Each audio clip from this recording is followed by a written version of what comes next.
When you look at a massive skyscraper, you don't really, you don't just marvel at the shiny glass on the outside. Right. The exterior is just the finishing touch. Exactly. Like, if you want to know how that building actually stands so tall against the wind, you have to look at the steel girders.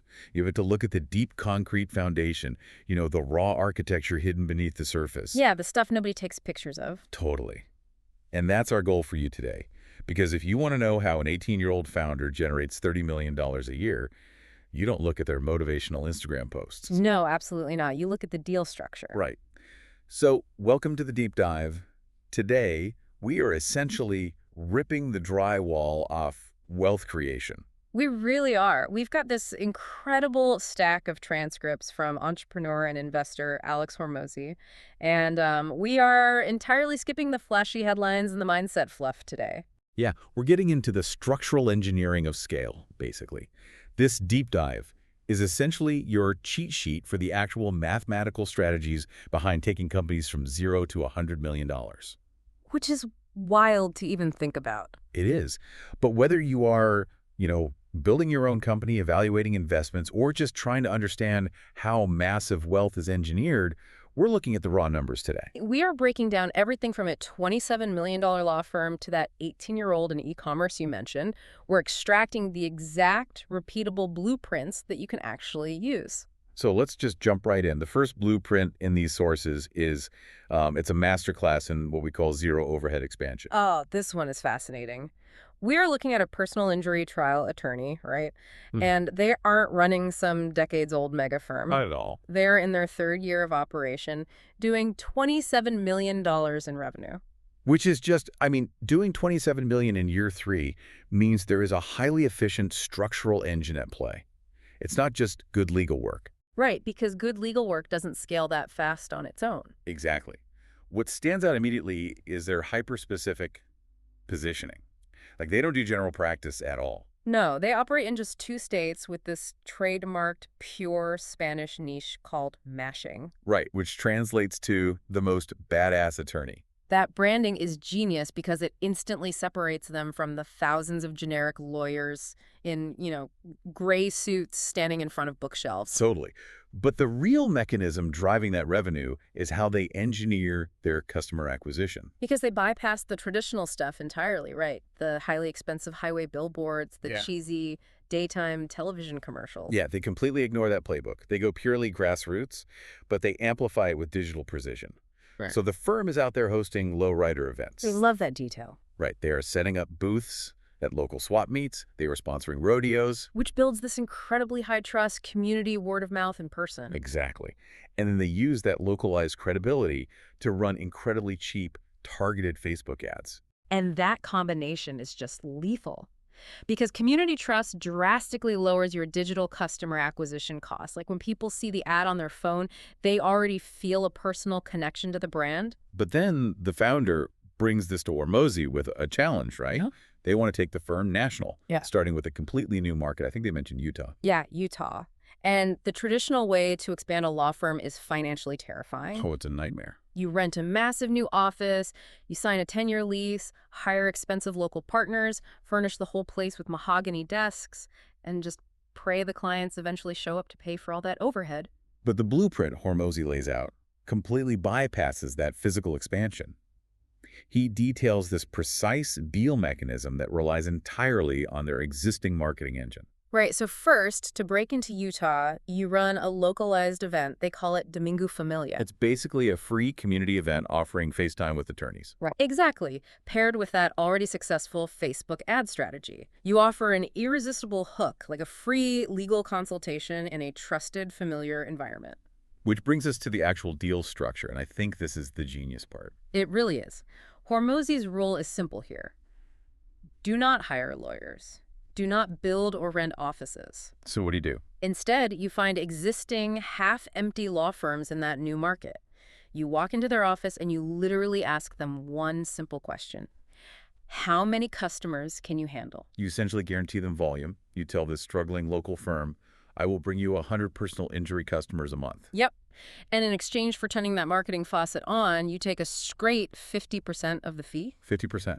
You centralize the marketing, which for this type of digital and grassroots operation only takes like one person to manage the ads. Right, just one guy at a laptop. And you take on absolutely zero overhead. Hmm. No leases, no malpractice insurance, no payroll for a dozen attorneys.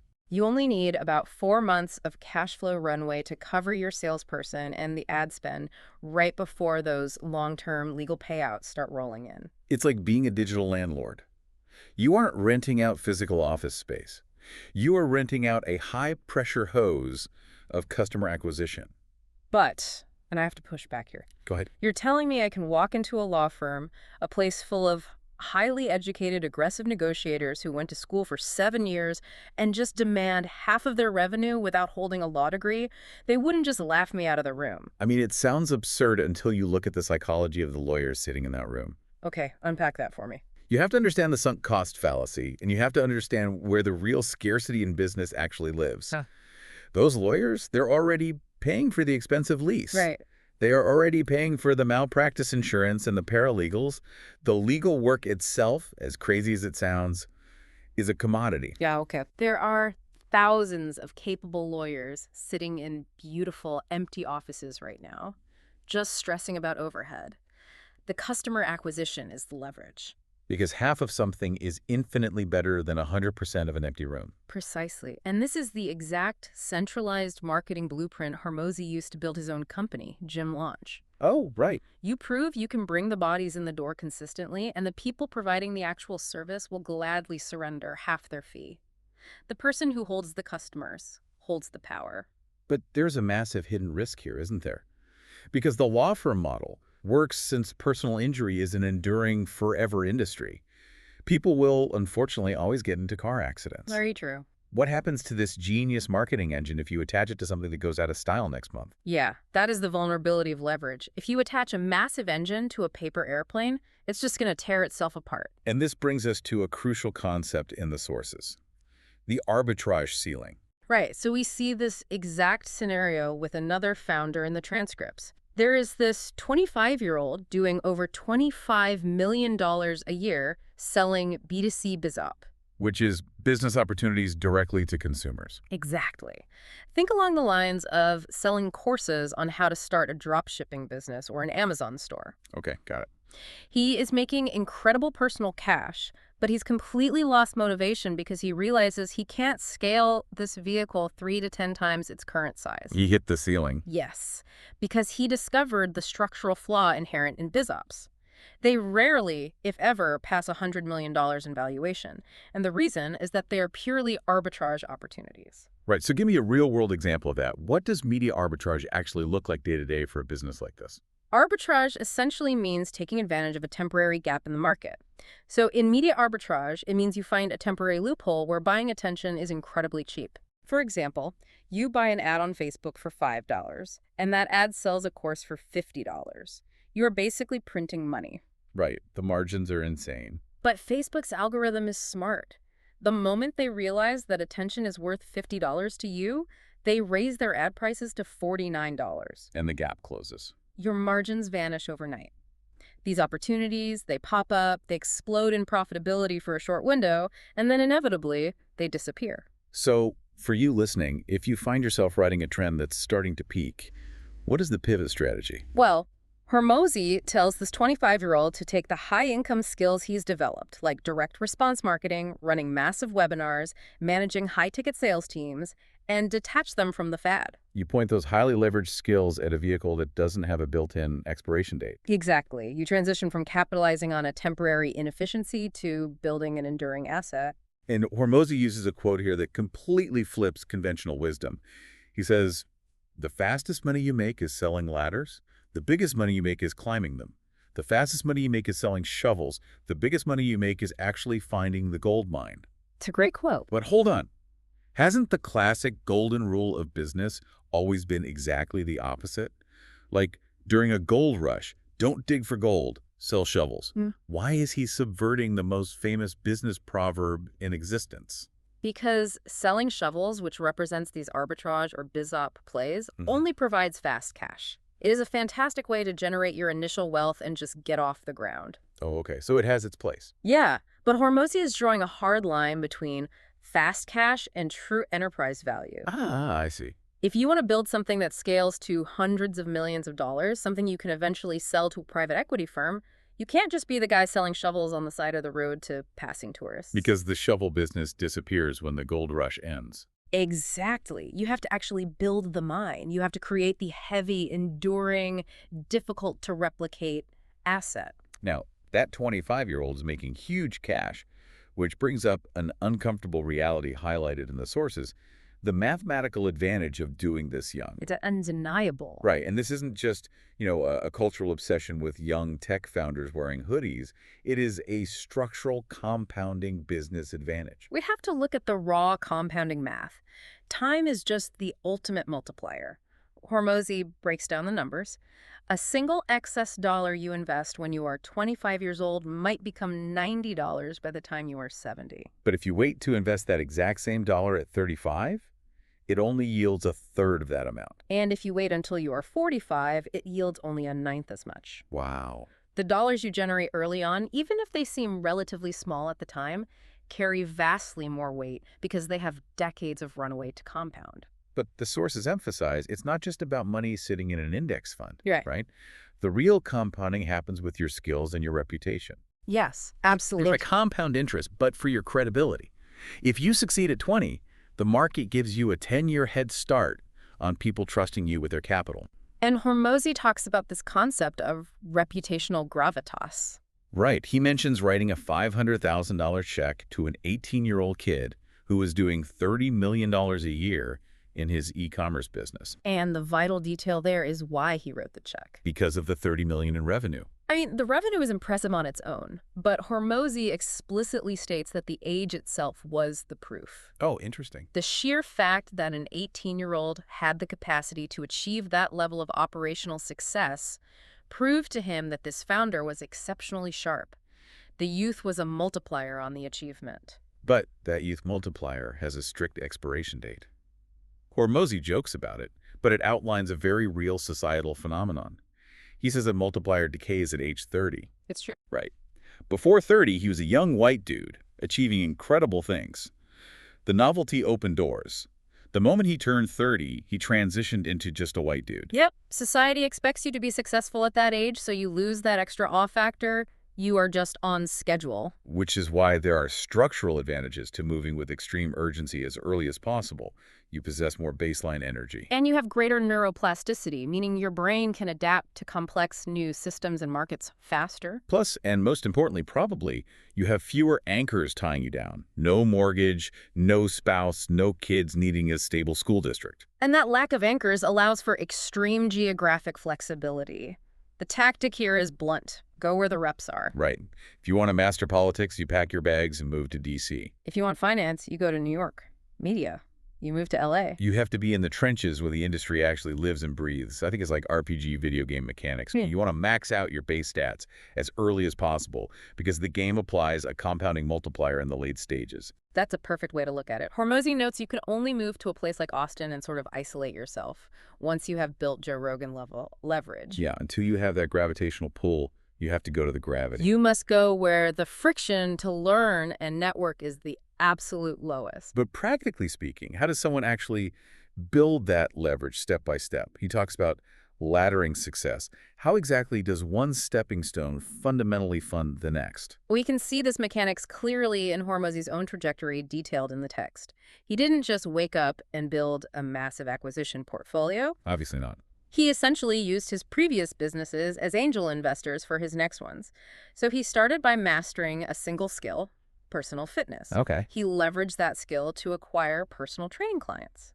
Then, the raw cash flow from those clients allowed him to sign a lease and open a brick-and-mortar gym. And then he figures out the operational systems to make that one gym profitable, which allows him to open multiple gyms.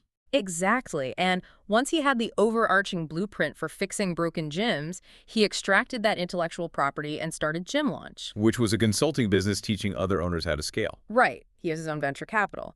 The physical gyms funded the consulting business. Finally, selling Gym Launch for a massive exit provided the liquid cash to start acquisition.com. Wow. Every single step directly utilized the hard skills, the network, and the cash flow of the previous one. It's an unbroken compounding chain. It really is. But if starting early is mathematically optimal, Yeah. and you just fund yourself step by step through this laddering process, why do so many smart people just freeze? Like, why don't they take that first step? That's the million-dollar question. The sources highlight a 16-year-old listener who has been planning to start a marketing agency for 2 whole years. Right. But he is entirely paralyzed by the fear that artificial intelligence is going to replace the industry before they even begin. And this is classic business paralysis, letting an unknown theoretical future fear prevent a known practical present action. It happens all the time. The tactical solution Hormozi provides for this is the psychological concept of generalizing confidence. Walk me through how that works in practice. Well, confidence does not appear out of thin air, and you cannot simply read enough books to acquire it. Sure. It always starts out strictly domain-specific. For example, if you dedicate a year to practicing the guitar, eventually you become confident in your ability to play the guitar. You don't shake when you pick it up. Right. But you might still be utterly terrified of public speaking. Sure. However, if you play the guitar in front of enough people and you start talking to the crowd between your songs, your brain starts to make a structural connection. Oh, I see where this is going. It observes, talking to the crowd feels remarkably similar to performing the song. I survived the song, therefore I will survive speaking. So the confidence bridges the gap. You learn the ultimate meta skill of entrepreneurship. When I dedicate time and effort to a mechanism, I figure it out and succeed. Exactly. You build a framework for self-belief. Hormozi calls this building a stack of undeniable proof that you are who you say you are. A stack of undeniable proof. I love that phrasing. You cannot just think or meditate your way out of doubt. You have to physically outwork your self-doubt by collecting data points of your own success. And the text uses this fantastic bench press analogy Yeah. to explain how the goalposts of our own psychology shift as we stack that proof. It's a great analogy. Right. Imagine your ultimate goal is to bench press 315 pounds. When you are just starting out lifting an empty bar, that goal is mythical. It seems impossible. It's terrifying. But you don't just walk into the gym on day 1 and try to lift 315. Yeah. You put in the months of reps, and by the time you actually lay down on the bench to attempt 315, you've already benched 275 for 5 reps. You've already hit 295 for 3 reps. The math is already on your side. Exactly. By the time you achieve the big goal, it has completely lost its magical aura because you fundamentally became the person capable of achieving it months ago. The massive goal no longer feels like a terrifying leap of faith. It just feels like the obvious mathematical next data point on a trend line you've been meticulously tracking. Hold on, though. Stacking proof implies you are just continuously racking up wins to build this trend line. Right. What if the proof you are stacking early on isn't success? What if you just fail spectacularly for 3 years straight? How does a young founder build a stack of undeniable proof out of a data set of pure failure? That is precisely where the game theory of business comes into play. Business is fundamentally survival of the fittest, but people misunderstand that phrase. How so? Fittest does not mean the strongest, the smartest, or the one who never fails. In evolutionary biology and in business, the fittest means the most adaptable. Okay. When you fail, you are just collecting high-definition data that shows you exactly how you need to adapt your model. So the failure isn't a deduction from your confidence score, it's the raw material for the next attempt. Yes. When you deeply internalize that business failure will not physically kill you, that you just absorb the lesson and get structurally sharper, the paralyzing fear of the unknown dissipates. It's freeing. Very freeing. The friction of failure is the exact mechanism required to build the adaptability that ensures you win over a long enough time horizon. It really all comes down to finding and exploiting leverage. We've seen how centralizing customer acquisition while relentlessly cutting overhead creates a blueprint for rapid scale, just like that 50% deal the law firm uses to expand without risk. Exactly. We've seen why you must eventually abandon the fast cash of arbitrage and pivot those high-income skills toward building an enduring mine instead of just selling shovels. Building actual enterprise value. We explored the undeniable math of starting young, letting your reputation compound like interest while you ladder your successes.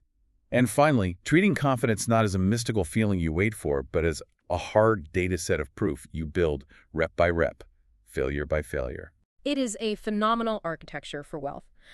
But looking at all these structural advantages of youth leaves us with one deeply provocative question to consider. What's that? Well, the sources heavily argue that youth provides this massive compounding advantage precisely because you have fewer constraints, higher adaptability, and total geographic flexibility. Right.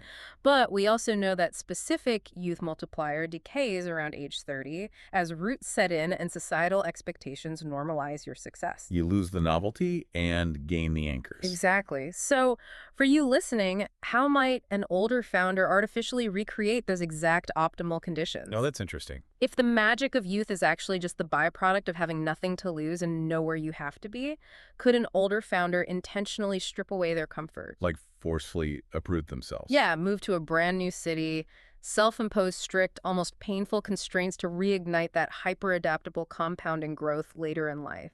Is the fountain of youth in business actually just a willingness to burn the boats and be completely uncomfortable all over again? That is a fascinating thought to leave on. The architecture of wealth creation isn't just about the structures you build. Sometimes it's about the comfortable structures you are willing to tear down so you can pour a completely new foundation. Thank you for joining us on this deep dive. Keep examining the blueprints.